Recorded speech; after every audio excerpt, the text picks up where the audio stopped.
Plum Mountain to me is a hill or mountain that's near you. A mountain that you can look at every morning. A mountain that inspires you to strive for more. A mountain that you can climb. A mountain that brings you joy. A mountain that keeps on giving. There are 3 Plum Mountains in my life. The first one, which served as inspiration for the song of the same name, is one I've never laid my eyes on.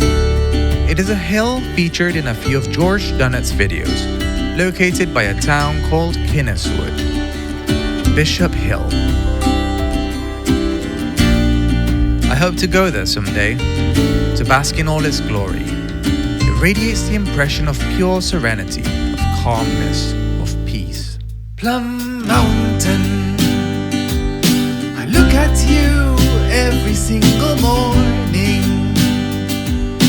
listening in the sun like a lantern, soaring through the sky, and the juices flowing like a fountain. On the trail and into canteens, we'll collect at the dawn and take them to the marketplace. The ragged face with which you greet us every day, it's just a place I want to lay in, I want to bathe in.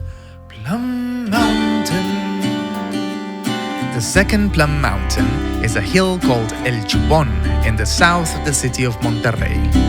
It is a part of the Sierra Madre Oriental, a mountain range in northeastern Mexico. Having lived just a couple of kilometers away from it, it was always there when I was growing up.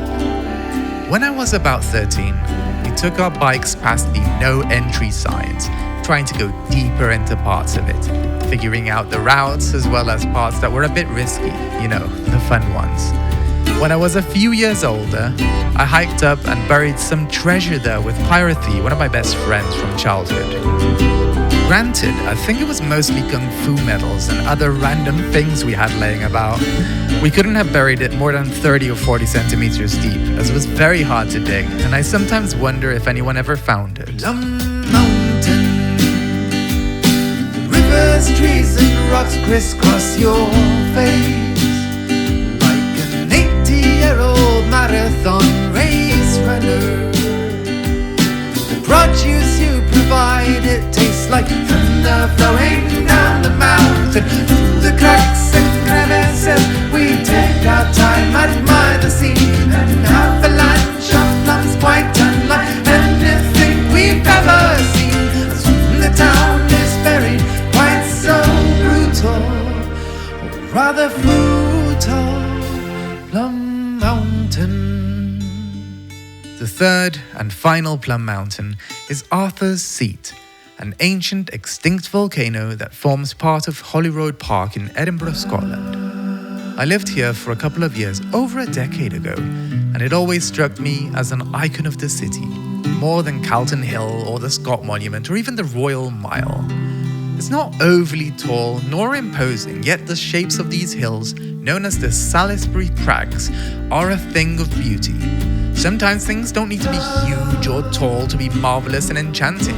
If you don't already have a Plum Mountain or 2 in your life, I hope you find one someday that you treasure, you hike up on, you care for, and you admire. If you do already have one, keep it close to your heart. It's something to awaken to every day, something to remind you to set the bar higher, to strive for more, but more importantly, to enjoy forever. Plum Mountain, your ridges and your troughs adorn your space, and your valleys cast in shadow are your grace. The sunshine on your spine is like a glimmer, hopeful spirits rise like soldiers side by side united. Sunset casts a veil of colors, inviting us outside the ragged